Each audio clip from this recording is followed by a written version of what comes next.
Yun, balik training na nga pala ang Chill Out Movers. At dahil yan sa request na rin nila na mag-training na ulit sila. At kaya naman agad akong nag-announce sa Facebook. At meron naman gustong sumali na pinayam ako para mag-join sa grupo. Meron din naman mga datihan na rin sa grupo na gusto pa rin magpatuloy sumayaw. Hindi pa pala ako nagpapangalala. Ako nga pala si Boss Joe. Diga, tara, samahan niyo ako dito sa aking kwento. Sa mga oras nito, mararating ko nga lang pala galing trabaho. At pagka uwi ko, dumiretso na rin ako nito sa daycare na kung saan madalas sila nagtitraining. 3 taon din hindi na nakapag-training ang mga batang ito.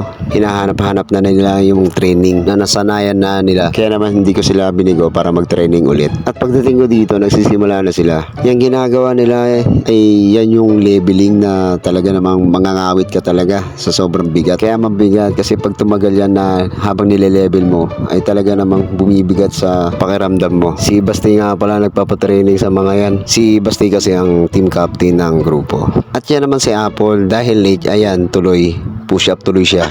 Ganyan kasi ang punishment namin pag nalilate. Bawal kasi ang malate. Pag late ka, push up ka. At dumating na nga pala dito si DK Tuagits. Yan, dati ko siyang kagrupo at DCA choreographer. Nagtok nga pala siya dito para sa mga bata. Tara, pakinggan natin. Pag yung gagawin nyo parang napagtripan nyo lang si Uso, diba? Na ano lang, nagustuhan dahil sa tropa. Wag.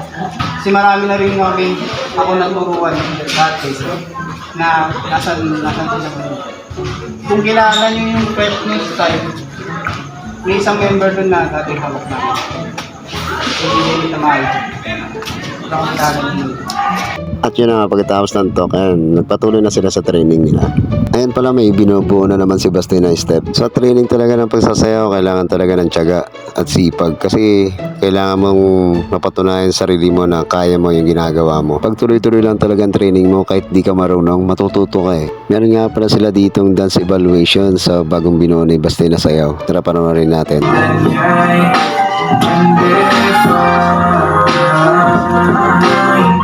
Just wanna hold you tight.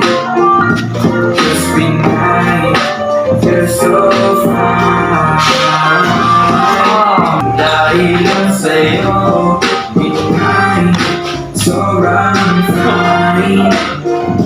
Ang ganyay, undefined. Just wanna hold you tight. You're so fine.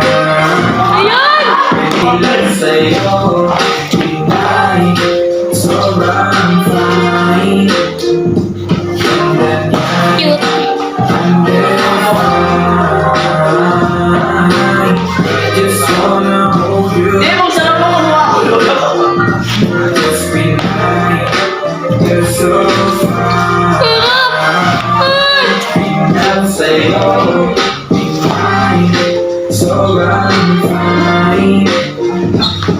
And then undefined. Just wanna hold you tight. Let's be nice. You're so fine.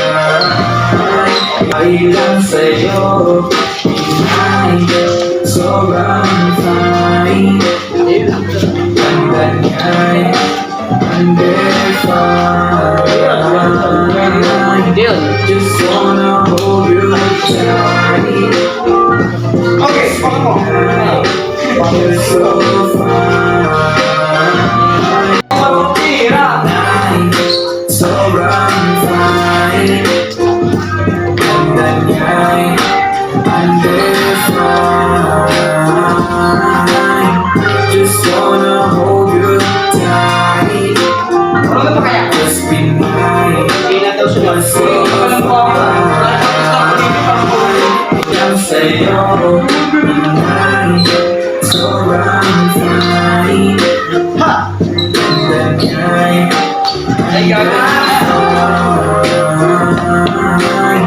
just wanna hold you tight. Just be nice. You're so fine. pala yung mga bago na hindi pa masyadong marunong sumayaw. Pero bumilib din kami dahil nakuha din nila yung step. Dahil kahit papaano, nag-focus talaga sila sa step. Ganyan naman talaga yan pag nagsisimula ka pa lang mag-aral ng sayaw. Mangangapa ka pa talaga sa step. Importante lang talaga tuloy-tuloy lang sa training. Sigurado yan, matututo ka. At pagkatapos nga namin ng dance evaluation, nagkaroon kami dito ng talk. Ganon, medyo mabigat, ganyan. Pero okay lang kasi hanggang ngayon still proud kasi nakukuha ko pa din yung mga set. Parang magbabalik ka ulit ng magbabalik ng ingay. Yung pangalawang araw, mas masaya. Kasi yung bigat ko nung unang araw, medyo gumana ko ngayon. Para alam niyo na. Siyempre, ako na naman kasi yung nagtuturo sa sarili ko. Yung parang, nung nag-first train ako, nanibago ako siya may tumuturo sa akin. And then, yung second naman, siyempre nasanay na ako. Siguro, makakasabay ako sa inyo. And then, Expectations. Kasi yun lang naninibago din po kasi kahapon yung nakapagbalot ng buto. yes, punta na siya. Tapos yung ngayon, masarap po sa pakiramdam kasi parang dito, mainit, sakit. Feel ko bumana, bumalik din. Sana lumakas pa yung na. Tapos yun, Battle. out of the world. Yun nga po, dahil first day lang namin, medyo hindi pa masyado nakakasabay kasi yun nga, hindi pa namin alam yung iba. Medyo nahihirapan lang po, tapos yung exercise ba yun? Stretching. Yun, parang ano na yun, mamatay tao na.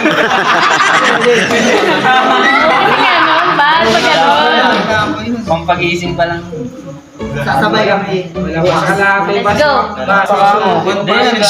Nakita ko siya nag-handstand siya. Tapos ano din, improve pa rin kami. Yes. Ako yan. Okay lang?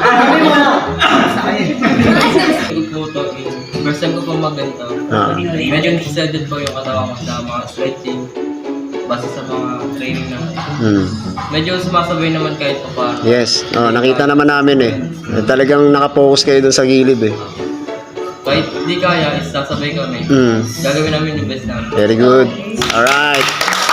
Expectation. Ako is yung kasamahan natin is makabuo tayo ng chemistry para Yes. Okay. Very good. first night ko kasi ngayon yung makita kayo. Medyo siya napansin ko okay naman.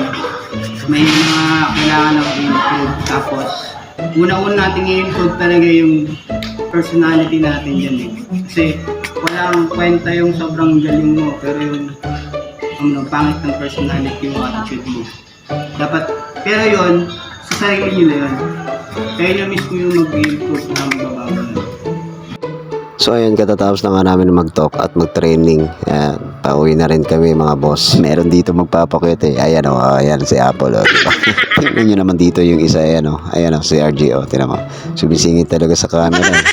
Hanggang dito na lang mga boss. Maraming salamat sa mga panood. Bye-bye.